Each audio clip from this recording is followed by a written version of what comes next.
नमस्कार, मेरा नाम विवेक कुमार है। मैं सहरसा के एमएलडी कॉलेज के इतिहास विभाग में असिस्टेंट प्रोफेसर के पद पर कार्यरत हूँ।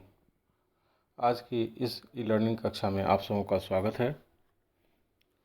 पिछली कक्षाओं में हम लोग ब्रिटिश भारत में शिक्षा के विकास पर चर्चा कर रहे थे, जिसमें हम लोगों ने भारत में अंग्रेजी शिक्षा का विकास किस प्रकार शुरू होता है इस पर चर्चा की थी। और 1854 में जो चार्ल्स वुड की अध्यक्षता में कमेटी बनाई गई थी, इसके क्या क्या प्रमुख सुझाव थे और इसके आधार पर किस तरह भारत में शिक्षा का, आधुनिक शिक्षा का आरंभ होता है, अंग्रेजी शिक्षा का आरंभ होता है, इसके बारे में चर्चा किया था। अब इस चर्चा को आगे बढ़ाते हुए हम लोग देखते हैं कि चार्ल्स वुड के आधार पर जो काम किया गया, उसके आधार पर महिला पाठशालाओं, प्राथमिक स्कूलों, हाई स्कूल, कॉलेजों की संख्या बढ़ी और सरकार ने निजी संस्थाओं को भी अनुदान दिए। शिक्षा का 1854 से लेकर 1882 तक, मतलब 28 साल, हंटर आयोग के गठन होने के पूर्व तक शिक्षा का तेज़ी से फैलाव होता है। इसकी प्रगति भी ठीक ठाक रही। लॉर्ड रिपन ने 1882 में डब्ल्यू हंटर के अध्यक्षता में एक कमीशन का गठन किया, जिसका उद्देश्य यह था कि 1854 में जो कमेटी ने वुड डिस्पैच जो आया था, उसके बाद शिक्षा के क्षेत्र में क्या क्या प्रगति हुई, इसका एक मूल्यांकन करना था।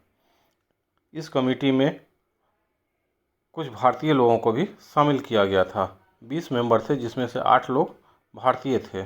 और कमेटी को प्राथमिक शिक्षा के क्षेत्र में विशेष रूप से ध्यान देने को कहा गया था और विभिन्न भागों में, भारत के विभिन्न भागों में दौरा करके अपनी रिपोर्ट बनाने के लिए कहा गया था।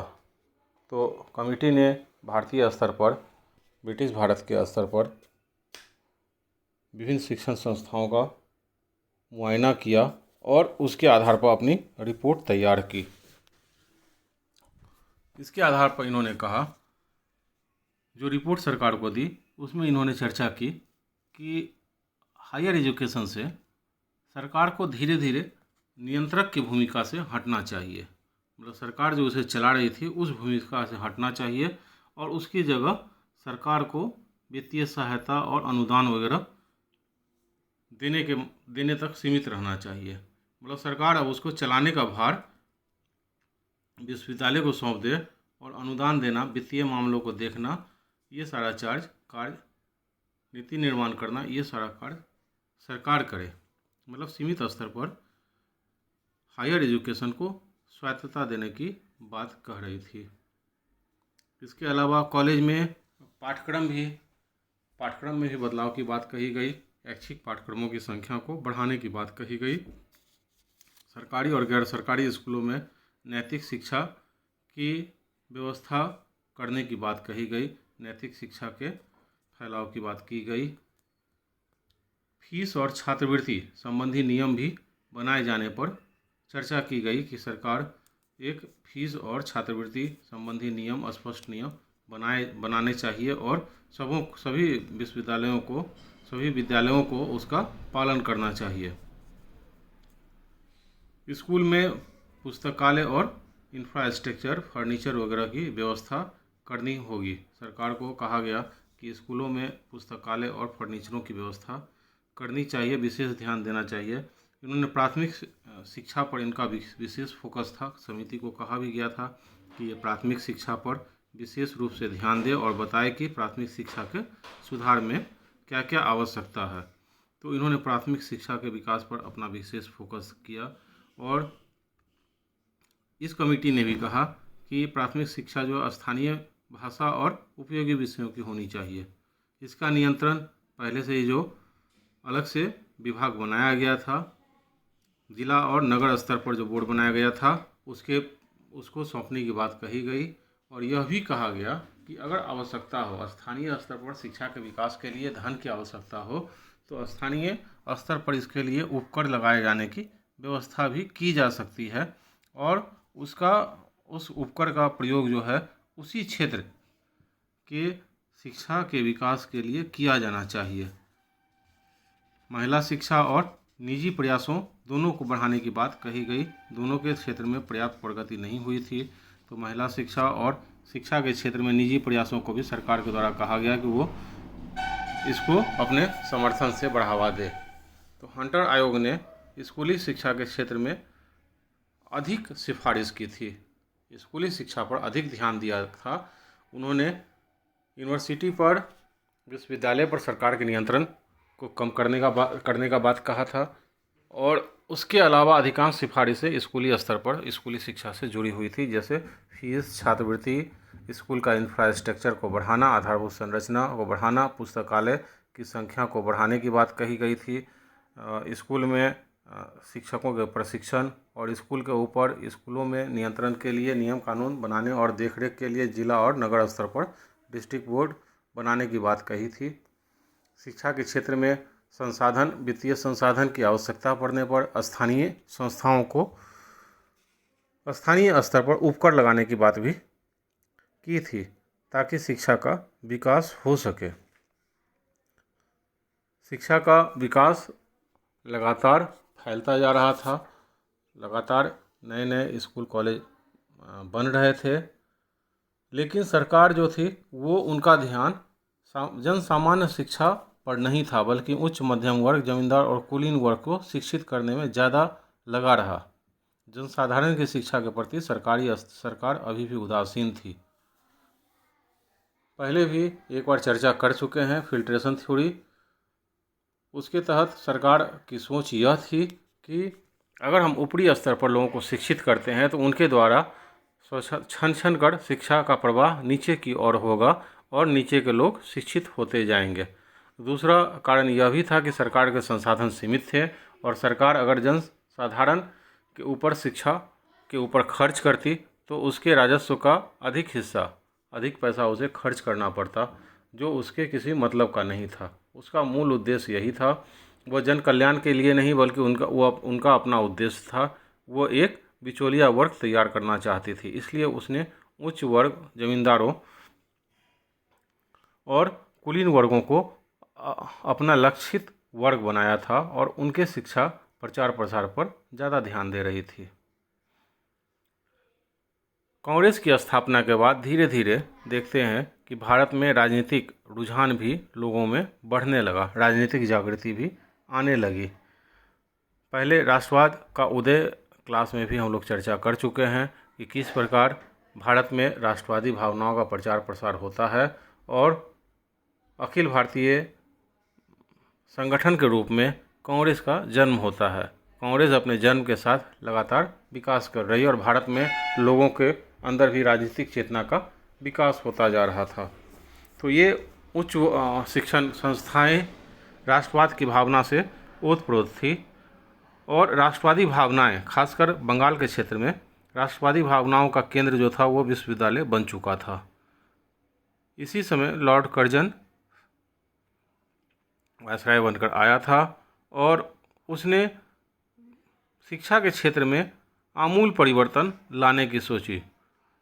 वह मैकाले की योजना की आलोचना की और प्रचलित शिक्षा पद्धति की भी खिल्ली उड़ाई। शिक्षा में परिवर्तन लाने के पीछे उसका मुख्य उद्देश्य राजनीतिक था, शैक्षणिक उद्देश्य नहीं बल्कि राजनीतिक उद्देश्य से था। उनका यह मानना था कि ये विश्वविद्यालय राष्ट्रवाद के गढ़ बन रहे हैं और यह भविष्य में सरकार के लिए खतरा बनेगा। राष्ट्रवाद की बढ़ती हुई भावना को अंकुश लगाने के लिए कर्जन ने शैक्षणिक संस्थाओं पर भी सरकारी नियंत्रण बढ़ा दिया। इसी उद्देश्य से उसने सितंबर 1901 में भारत में उच्चतम शिक्षा और विश्वविद्यालय अधिकारियों का एक सम्मेलन शिमला में बुलाया, जो शिमला सम्मेलन के नाम से विख्यात है।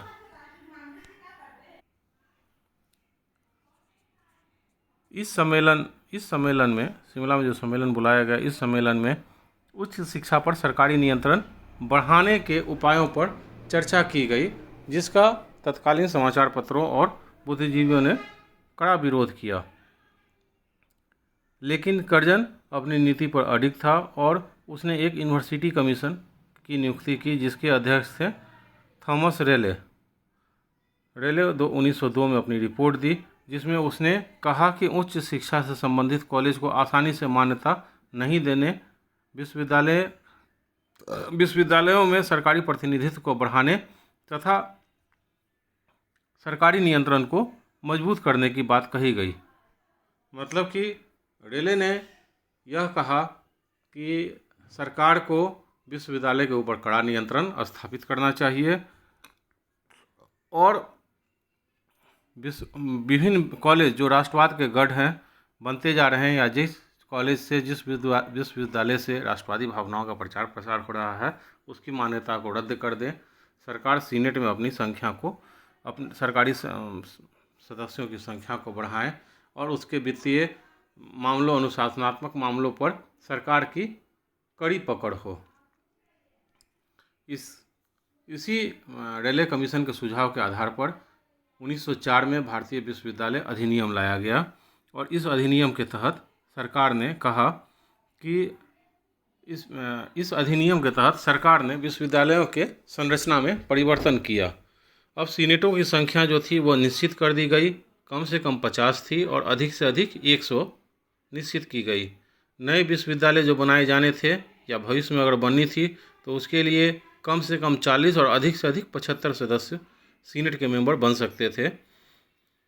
सीनेट और सिंडिकेट के निर्वाचित सदस्यों की संख्या कम कर दी गई। जैसे अगर अधिकतम संख्या 100 रखी गई तो निर्वाचित सदस्यों की संख्या 15 कर दी गई। सरकार द्वारा मनोनीत और बोर्डों द्वारा मनोनीत सदस्यों की संख्या बढ़ा दी गई और इस प्रकार विश्वविद्यालय पर सरकारी नियंत्रण को बढ़ाया गया। इसी प्रकार विश्वविद्यालय से कॉलेज को अटैच करने का, मतलब एफिलिएशन देने का जिम्मा सरकार ने अपने पास ले लिया। विश्वविद्यालय का यह अधिकार छिन गया कॉलेजों को मान्यता देने का। सरकार चाहे तो कॉलेजों को मान्यता दे या उसकी मान्यता को रद्द कर दे। यहाँ तक कि अध्यापक की नियुक्ति, उसके वेतन, उसके नीति निर्धारण का भी काम सरकारी नियंत्रण में ले लिया गया। सरकार ने विश्वविद्यालय को आदेश दिया कि वे अध्यापन और शोध के लिए जो अपने अध्यापकों की नियुक्ति करें और प्रयोगशाला और पुस्तकालय स्थापित करें। विद्यार्थियों की शिक्षा का भार सीधे अपने ऊपर ले लें।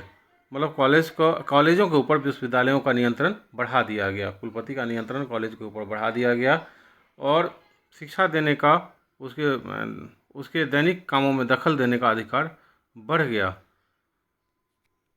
विश्वविद्यालय अधिनियम 1904 ने सरकार को यह अधिकार भी दे दिया कि वह चाहे तो सीनेट के द्वारा पारित प्रस्ताव को रद्द कर सकती है, संशोधित कर सकती है, उस पर रोक लगा सकती है या उसमें परिवर्तन कर सकती है।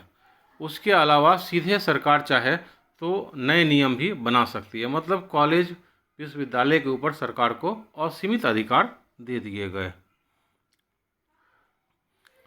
तो ये एक तरह से शिक्षा के ऊपर सरकार का पूर्ण नियंत्रण था। कर्जन मानता था कि राष्ट्रवादी भावनाओं का प्रचार प्रसार जो अंग्रेजी साम्राज्य, अंग्रेजी सरकार के लिए भविष्य में खतरा होगा, इस विश्वविद्यालयों की ही उपज है, इस शिक्षा पद्धति की ही उपज है। इसलिए उसने पुरानी शिक्षा पद्धति की आलोचना की और पूरे शिक्षा व्यवस्था को ही बदलना चाहा। शिक्षा पर सरकारी नियंत्रण अधिक से अधिक, जितना अधिक बढ़ सके वो सरकारी नियंत्रण बढ़ाना चाहा और यहाँ तक कि सीनेट के पारित प्रस्ताव को भी सीधे परिवर्तित कर देने, रद्द कर देने, संशोधित करने या अपने तरफ से अलग आदेश निकाल देने का अधिकार गवर्नर जनरल को मिल गया। यह काफ़ी कड़ा अधिनियम था और इसकी आलोचना भी हुई, लेकिन सैडलर आयोग के आने तक जो 1917 में बनाया गया सैडलर आयोग बनाया गया था कलकत्ता विश्वविद्यालय की शिक्षा की जांच के लिए। लेकिन इन्होंने जो अनुशंसाएं की वह विभिन्न विश्वविद्यालयों में भी बदलाव का आधार बनी। तो उस समय तक सरकारी नियंत्रण कड़ा था। सैडलर आयोग का दायरा बड़ा था। कलकत्ता विश्वविद्यालय की शिक्षा के जांच करने का काम दिया गया था।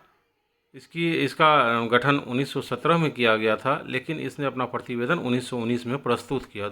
प्रथम विश्व युद्ध का यह दौर था। तो प्रथम विश्व युद्ध के बाद 1919 में सैडलर ने अपना प्रतिवेदन प्रस्तुत किया, जिसमें उसने कलकत्ता विश्वविद्यालय का अतिरिक्त माध्यमिक एवं उच्च माध्यमिक शिक्षा, स्त्री शिक्षा, अध्यापकों के प्रशिक्षण, औद्योगिक और व्यावसायिक शिक्षा के संबंध में भी अपने विचार रखे। इन्होंने महत्वपूर्ण सिफारिशें की। इसने कहा कि इंटरमीडिएट परीक्षाओं को, इंटरमीडिएट क्लास को, वर्ग को विश्वविद्यालय से अलग कर दिया जाए और इसके लिए एक अलग से माध्यमिक बोर्ड बना दिया जाए जो इंटरमीडिएट की परीक्षाओं का संचालन करे। मतलब इंटर का क्लास कॉलेज से हटाकर स्कूल में जोड़ दिया जाए। आज भी हम देखें तो यह बात चलती है कि कॉलेज से इंटर की पढ़ाई को अलग कर दिया जाए, जबकि बहुत सारे कॉलेजों में ऐसा नहीं हो पाया है। उस समय भी सैडलर आयोग ने 1919 में ही कहा कि इंटरमीडिएट क्लास को विश्वविद्यालय से अलग कर दिया जाए और इंटरमीडिएट क्लास को स्कूली स्तर पर जोड़ दिया जाए। उसके परीक्षा लेने के लिए एक अलग से माध्यमिक बोर्ड बना दिया जाए। ग्रेजुएशन जो है वो 3 साल का कोर्स हो, त्रिस्तरीय हो। कलकत्ता विश्वविद्यालय को भारत सरकार के नियंत्रण से लेकर बंगाल सरकार के अधीन रखने की बात कही थी। चूँकि इसका निर्माण कलकत्ता विश्वविद्यालय के परिप्रेक्ष्य में किया था, इसलिए इसने कहा कि यह केंद्रीय सरकार से हटाकर बंगाल के गवर्नर के अधीन इसको लाना चाहिए। इसने भी कहा कि हाई स्कूल तक भाषा का माध्यम, विषय के भाषा का माध्यम भारतीय भाषा होनी चाहिए। परीक्षा के व्यवस्था में भी संशोधन की बात कही।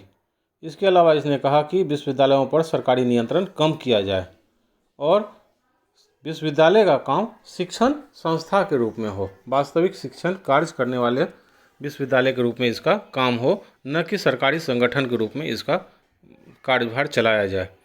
तो भारतीय विश्वविद्यालय अधिनियम 1904 ने जो एक सरकारी संस्था या सरकार की इकाई बना दिया था, इसने उससे अलग सरकारी नियंत्रण को कम करने की बात कही। इसने कहा कि विश्वविद्यालय की व्यवस्था के देखरेख के लिए एक कुलपति के पद का सृजन किया जाए, एक कुलपति की नियुक्ति की जाए जो विश्वविद्यालय के प्रशासन की देखरेख करे। इसके अलावा इसने औद्योगिक और प्रशिक्षण महाविद्यालयों पर भी ध्यान दिया। इसने कहा कि औद्योगिक और प्रशिक्षण समस्याओं को सुलझाने के लिए भी विश्वविद्यालय को व्यवस्था करनी चाहिए। नारी शिक्षा पर भी इसने कहा कि नारी शिक्षा के लिए सरकार को अधिक प्रयास करने की बात की। इस आयोग के आधार पर ही पटना में महत्वपूर्ण शहरों में जैसे मैसूर, पटना, बनारस, अलीगढ़, ढाका, लखनऊ, हैदराबाद में भी विश्वविद्यालयों की स्थापना हुई और उच्च एवं माध्यमिक शिक्षा का पुनर्गठन भी किया गया। शिक्षा को एक प्रांतीय विषय बना दिया गया।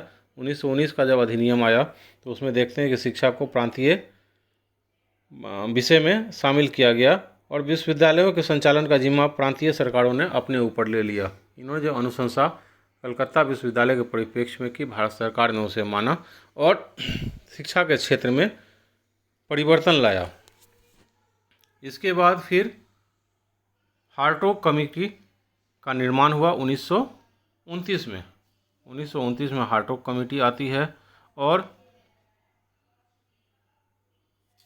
उसने शिक्षा के क्षेत्र में बदलाव की बात की। उसने शिक्षा के क्षेत्र में शैक्षणिक व्यवस्था में सुधार की बात की।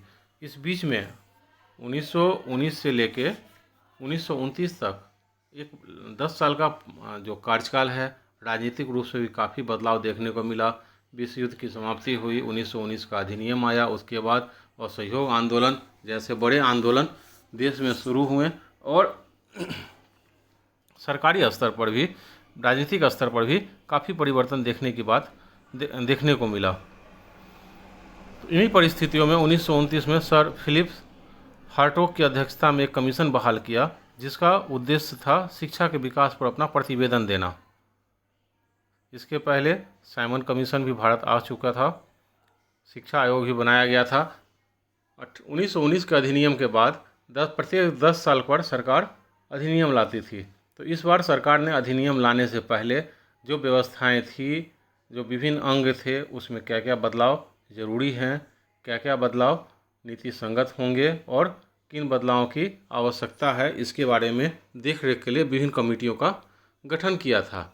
इन्हीं सारी कमेटियों के आधार पर 1935 का अधिनियम लाया गया। तो इस कमेटी को सर फिलिप हार्टोग के अध्यक्षता में कमीशन जो बना था उसने शिक्षा पर अपना प्रतिवेदन दिया। इसने कहा कि प्राथमिक शिक्षा पर अधिक बल दिया जाए और प्राथमिक शिक्षा के क्षेत्र में सुधार की बात भी कही। इसने कहा कि कॉलेज में प्रवेश के लिए कॉलेज में जो सामान्य प्रवृत्ति नहीं, ग्रामीण प्रवृत्ति के जो विद्यार्थी हैं या जिनका उच्च शिक्षा में केवल डिग्री हासिल करना उद्देश्य है, उस तरह के विद्यार्थियों को ग्रामीण स्तर पर मिडिल स्कूल की शिक्षा दी जाए और मिडिल स्कूल के बाद उसे औद्योगिक और व्यावसायिक शिक्षा दी जाए ताकि वो स्वरोजगार में लग सके। कॉलेज में उनका प्रवेश प्रतिबंधित हो, मतलब कि कॉलेज को केवल डिग्री देने वाली इकाई नहीं माना। इन्होंने कहा कि जो उच्च शिक्षा प्राप्त करने के इच्छुक हैं, जो योग्य हैं, उच्च शिक्षा के योग्य हैं, उन्हीं लोगों को कॉलेज में प्रवेश दिया जाए। जो लोग स्वरोजगार पाना चाहते हैं, स्वरोजगार करना चाहते हैं, हाई स्कूल के बाद उनको स्वरोजगार व्यावसायिक प्रशिक्षण दिया जाए ताकि वे अपने जीविका को चला सके। और जो उच्च शिक्षा पाना चाहते हैं, जो उच्च शिक्षा के लायक हैं, उन्हीं लोगों को कॉलेज में एडमिशन उनका लिया जाए। विश्वविद्यालयों को सुधारने का प्रयास हो और योग्य विद्यार्थियों को जो हायर एजुकेशन के योग्य हैं उनको ही शिक्षा दी जाए। इसके अलावा शिक्षा के लिए एक केंद्रीय सलाहकार बोर्ड का बनाने की बात कही गई। इसी के सिफारिश के आधार पर 1935 में केंद्रीय शिक्षा सलाहकार बोर्ड का पुनर्गठन किया गया। इसके अलावा कमेटी ने एक और बोर्ड समिति बनाने की बात कही थी जो कॉलेज एजुकेशन पर भी अपना प्रतिवेदन पेश करती, और इस तरह की कमेटी एवर और वुड नामक दो विद्वानों को लेकर बनाई भी गई थी, लेकिन इस कमेटी के प्रतिवेदन पर विचार नहीं किया जा सका। 1937 में इन्होंने अपना प्रतिवेदन दिया था, लेकिन द्वितीय विश्व युद्ध प्रारंभ होने के कारण इसकी अनुशंसा सरकार के सामने नहीं लाई जा सकी। तो इस तरह द्वितीय विश्व युद्ध के पहले तक हार्टोग कमेटी की अनुशंसा सामने आई। इस बीच में गांधी जी ने भी अपने पत्र हरिजन में अनेक लेख लिखकर अंग्रेजी शिक्षा की खामियों को दर्शाया, शिक्षा व्यवस्था की खामियों को दर्शाया। और वर्धा में अक्टूबर 1937 में एक अखिल भारतीय शिक्षा सम्मेलन का आयोजन किया। इस सम्मेलन में शिक्षा की एक विस्तृत योजना तैयार की गई जिसे बुनियादी शिक्षा योजना या वर्धा शिक्षा योजना कहा जाता है। इसमें इन्होंने कहा था, सम्मेलन में शामिल भारतीयों ने मिलकर जो योजना तैयार की थी उसमें कहा गया था कि 7 से 14 वर्ष के बच्चों के लिए निःशुल्क एवं अनिवार्य शिक्षा की व्यवस्था की जाए। दूसरा इन्होंने कहा था महत्वपूर्ण कि शिक्षा का माध्यम मातृभाषा होनी चाहिए जिससे विद्यार्थी स्वावलंबी बन सकें, और विद्यार्थियों की रुचि के अनुसार ही व्यावसायिक शिक्षा दी जानी चाहिए। इसके अलावा इन्होंने शिक्षा की एक रूपरेखा भी सरकार के सामने पेश की थी। सरकार ने 1944 में शिक्षा सलाहकार सर जॉन सार्जेंट की अध्यक्षता में एक कमेटी ही बना दी, और जिन्होंने जो रिपोर्ट पेश की जो सार्जेंट योजना के नाम से विख्यात है। इन्होंने इस योजना में सुझाव पेश किए गए कि 6 से 11 वर्ष तक के बालक बालिकाओं को व्यापक निःशुल्क और अनिवार्य शिक्षा दी जाए। देश में प्राथमिक और उच्च माध्यमिक विद्यालय और ज़्यादा स्थापित किए जाएं।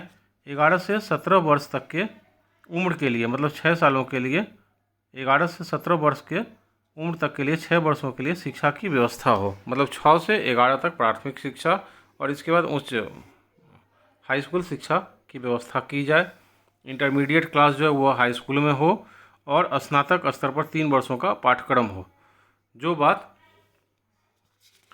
पहले कलकत्ता विश्वविद्यालय आयोग, सैडलर आयोग ने कही थी, उन बातों को यहाँ फिर से कहा गया कि इंटरमीडिएट क्लास को हाई स्कूल कर दिया जाए और स्नातक को 3 साल कर दिया जाए। इस समिति ने भी कहा कि कॉलेज में प्रवेश संबंधी नियम निर्धारित किए जाएं और उच्च शिक्षा के योग्य व्यक्तियों को ही कॉलेज में प्रवेश लिया जाए और जो उच्च शिक्षा पाने के लायक नहीं हैं उन्हें हाई स्कूल, मैट्रिक और इंटर के स्तर पर ही, 10वीं और 12वीं के स्तर पर ही रोका जाए और उन्हें रोजगारप्रद शिक्षा दी जाए। इसके अलावा इस समिति ने कहा कि युवाओं को स्वास्थ्य और देश सेवा, नैतिक शिक्षा, इसके बारे में भी शिक्षा व्यवस्था के अंतर्गत चरित्र निर्माण और देश सेवा को भी शिक्षा के अंग के रूप में स्वीकार करने की सिफारिश कही गई। तो इस प्रकार सार्जेंट योजना तक अंग्रेजी सरकार के अधीन जो विभिन्न शिक्षा समितियां गठित की गई और समय समय पर उन्होंने अपना सुझाव सरकार के सामने पेश किया। सरकार उन सुझावों पर अमल करते हुए शिक्षा व्यवस्था में परिवर्तन भी लाया। तो आज की कक्षा में हम लोग अंग्रेजी शासन के अधीन भारत में शिक्षा व्यवस्था के बदलते स्वरूप पर चर्चा की। आज के क्लास में इतना ही, फिर हम लोग अगले क्लास में नए टॉपिक के साथ मिलेंगे। धन्यवाद।